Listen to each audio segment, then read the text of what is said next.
The White House is now facing new backlash after it allegedly disrespected the American flag in its latest display for Pride Month. The display prominently features a rainbow, quote, progressive pride flag hanging over the South Lawn, with two American flags flanking it on each side, notably not in the center. Critics were quick to recognize the arrangement as a potential violation to our nation's flag code.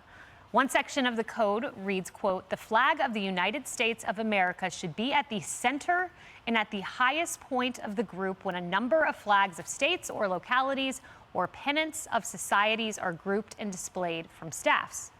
The controversy unfolding as new polls reveal Americans' views on changing one's gender and transgender athletes are trending in the more traditional direction.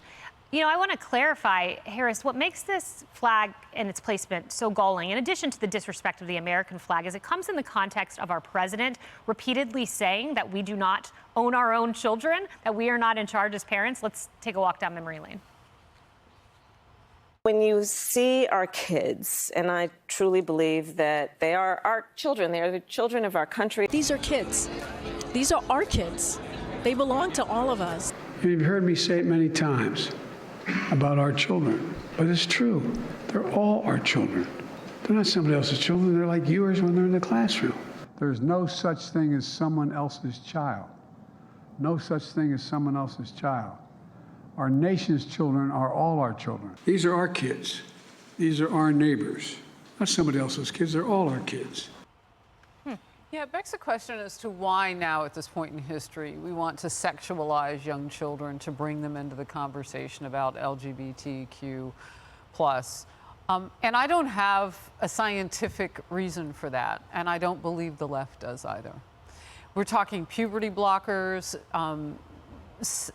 surgical mutilation of minors based on their feelings at very, very young ages. And I've talked with doctors, including our own Doc Siegel here at Fox News, that says that we don't have the post-science to tell us how that is going to change those human beings psychotropically and also physically. We do know that it tends to castrate young boys when you use puberty blockers, that those operations, those surgeries can be irreversible, particularly for women who are trans men.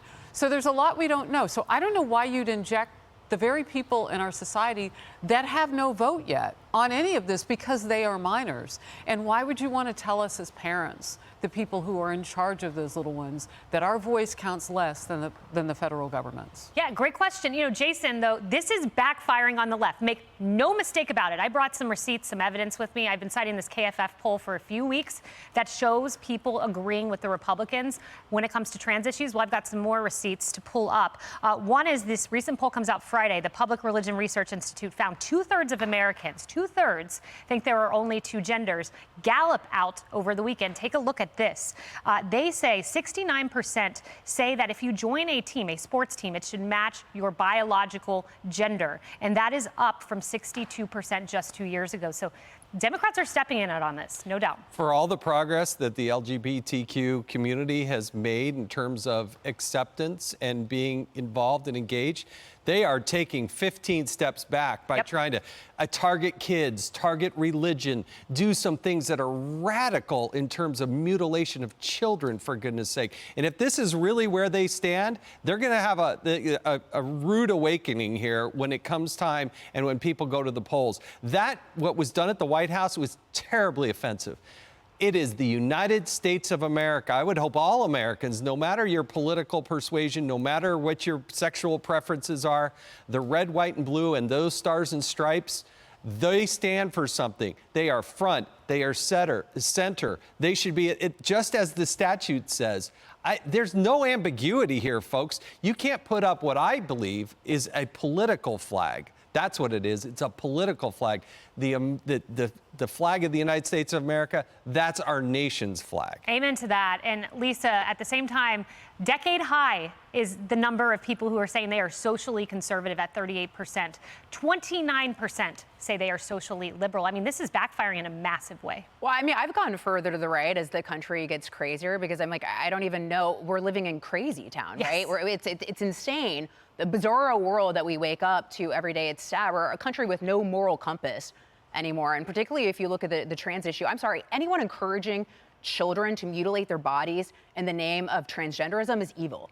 I interviewed Chloe Cole for my podcast. She was 12 years old when she thought she was a boy. She was seeking self-acceptance. She thought this was the way. Puberty blockers by 13, double mastectomy by 15, regretted a year later. She has severed nerve endings that she still struggles with the double mastectomy. She doesn't know if she's going to be able to have children. It's not reversible what they're doing to kids. So I'm sorry, if you're pushing this, if you're a part of it, you're a part of the problem, and it is evil, it is wrong. We should denounce it and say that in America. And by the way, Target, for its 2023 Pride collection, partnered with a Satanist. Yes. So what does that tell you about where we are today as a society? I'm sorry, it's disgusting, it's wrong, and I'm just going to spell it out for people. Mastectomies for kids was never a rallying cry I thought I'd hear from a mainstream political party. And I think we have to be very careful to separate these issues so it doesn't become just this blanket anti-gay, anti-pride thing, because, you know, there are a lot of people who lived in the shadows who could not have relationships out in the open. They were shamed, they were ostracized from their families, and I don't want to go back to that. And I think we have to be very careful talking about these things. And I agree with you. I think that there should be an open category for trans athletes to compete in the name of fairness, and also in the name of what our mothers and grandmothers fought for so long in order for women to have a seat at the table in athletics and everything else. Voting, suffrage, all of it. I would say, I'm so glad that you said what you said, because I have had a heart for the LGBT community being used in this instance politically, that this isn't their moment. And there we had gotten to a point where the pride flag was embraced, and, you know, we watched the parades. I looked behind me because that's where Fifth Avenue is on the other side. So I wonder if this doesn't pit Americans against them again. I wonder if it doesn't take us backwards.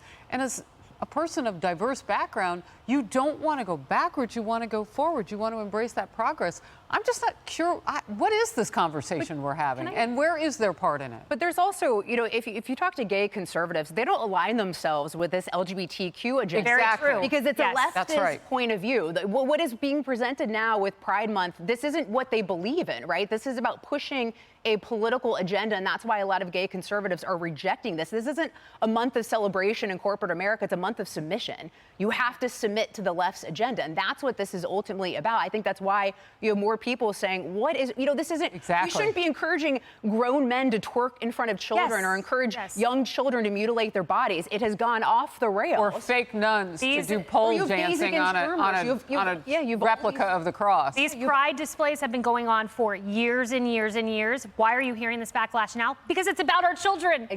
This is basic common sense, and America recognizes it. We have the receipts. Hey everyone, I'm Emily Campagno. Catch me and my co-hosts Harris Faulkner and Kayleigh McEnany on Outnumbered every weekday at 12 p.m. Eastern, or set your DVR. Also, don't forget to subscribe to the Fox News YouTube page for daily highlights.